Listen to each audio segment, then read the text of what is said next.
ആഗോള ബോക്സ് ഓഫീസിൽ 235 കോടി രൂപയും കേരള ബോക്സ് ഓഫീസിൽ 118 കോടി രൂപയും സ്വന്തമാക്കി ഇൻഡസ്ട്രി ഹിറ്റായ സിനിമയായിരുന്നു തുടരും.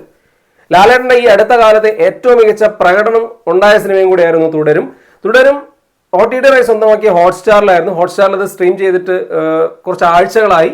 അതിനുശേഷം തിരുവോണ നാളിൽ ഏഷ്യാനെറ്റിൽ ടെലികാസ്റ്റ് ചെയ്തിരുന്നു. സിനിമയുടെ പ്രീമിയർ ടെലികാസ്റ്റ് ആയിരുന്നു അത്. ആ ഒരു ടെലികാസ്റ്റിന്റെ TRP റേറ്റിംഗ് ഇപ്പൊ പുറത്തു വന്നിരിക്കുകയാണ്. പൊതുവെ നമുക്കറിയാം ലാലേട്ടൻ സിനിമകൾക്ക് ടെലിവിഷൻ റേറ്റിംഗ് വളരെ കൂടുതലായിരിക്കും. അദ്ദേഹത്തിന് ഫാമിലി പ്രേക്ഷകരുടെ പിന്തുണ വളരെ കൂടുതലുള്ളത് കൊണ്ട് മുൻപ് പുലിമുരുകനും ലൂസിഫറും ദൃശ്യം 1ഉം ദൃശ്യം 2ഉം ഒക്കെ വലിയ രീതിയിൽ TRP നേടിയതാണ്. എന്നാൽ ഇപ്പോൾ OTT കാലമാണ്. കാരണം സിനിമകൾ OTTയിൽ എത്തിക്കഴിഞ്ഞാൽ അപ്പോൾ തന്നെ പ്രിന്റ് റിലീസ് ആവുകയും എല്ലാവരും മൊബൈലിലും മറ്റുമായി കാണുന്ന ഒരു കാലമാണ്. ഇങ്ങനെ ഒരു കാലത്തും തുടരും സിനിമ ടെലികാസ്റ്റിംഗിൽ നേടിയ റേറ്റിംഗ് അമ്പരപ്പിക്കുന്നതാണ്.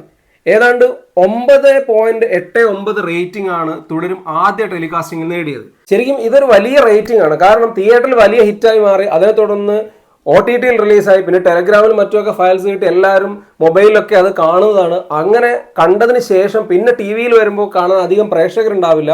എന്നാൽ തുടരും സിനിമയുടെ കാര്യത്തിൽ അത് വലിയ രീതിയിൽ ഒരു മാറ്റം ഉണ്ടാക്കിയിരിക്കുകയാണ്.